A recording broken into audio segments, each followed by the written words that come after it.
Thank you, Mr. Secretary General, Your Excellencies, ladies and gentlemen, and distinguished guests. I am honored to be here today. Terima kasih kepada Sekretaris Jenderal serta Bapak Ibu dan tamu-tamu yang terhormat. Saya merasa terhormat berada di sini hari ini.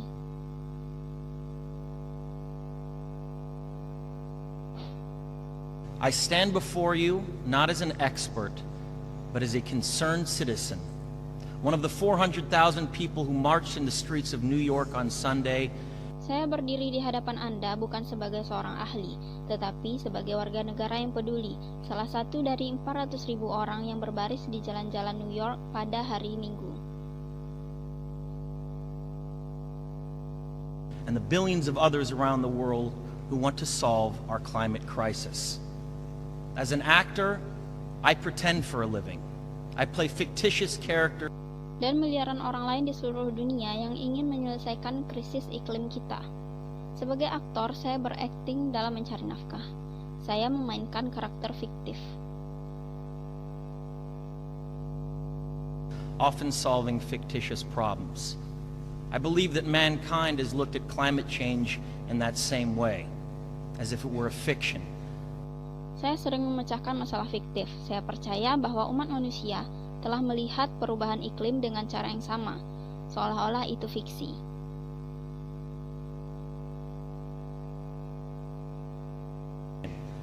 As if pretending that climate change wasn't real would somehow make it go away.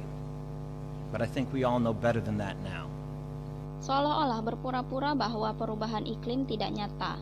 Entah bagaimana akan membuatnya hilang, tetapi saya pikir sekarang kita semua tahu lebih baik dari itu. Accelerated climate change is here right now. Peningkatan perubahan iklim ada di hadapan kita sekarang. Droughts are intensifying, our oceans are acidifying, with methane plumes rising up from the ocean floor. We are seeing extreme weather events. Kekeringan mengintensifkan lautan kita, mengasamkan dengan gumpalan metana yang naik dari dasar laut. Kita menyaksikan peristiwa cuaca ekstrim. And the West Antarctic and Greenland ice sheets melting at unprecedented rates, decades ahead of scientific projections. None of this is rhetoric, and none of it is hysteria. Dan lapisan es Antartika dan Greenland Barat mencair dengan kecepatan yang belum pernah terjadi sebelumnya. Beberapa dekade sebelum proyeksi ilmiah, tidak ada yang merupakan retorika dan tidak ada yang histeria. It is fact. The scientific community knows it, industry knows it, governments know it, even the United States military knows it. Faktanya, komunitas ilmiah tahu, juga industri mengetahuinya, pemerintah mengetahuinya, bahkan militer Amerika Serikat pun mengetahuinya.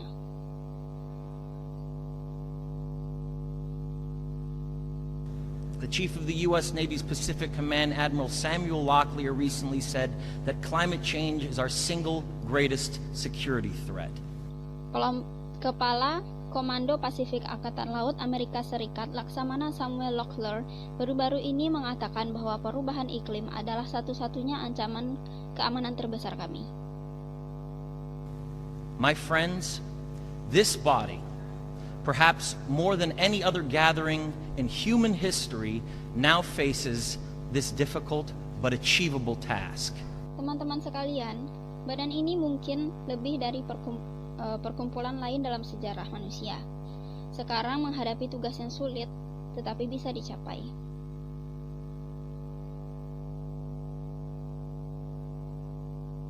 You can make history, or you will be vilified by it.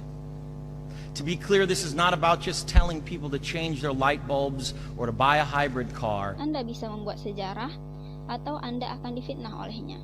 Untuk memperjelas, ini bukan hanya tentang memberitahu orang untuk mengganti bola lampu mereka dan di mana membeli mobil hybrid.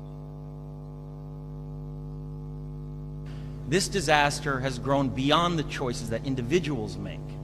This is now about our industries and our governments around the world taking decisive, large-scale action. Bencana ini telah berkembang melalui pilihan yang dibuat individu. Sekarang ini tentang industri kami dan pemerintahan kami di seluruh dunia yang mengambil tindakan skala besar yang menentukannya.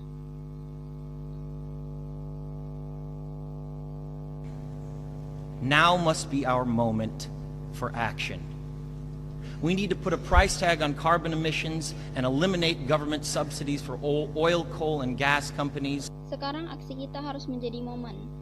Kita perlu memberi label harga pada emisi karbon dan menghilangkan subsidi pemerintah untuk perusahaan batu bara dan gas minyak.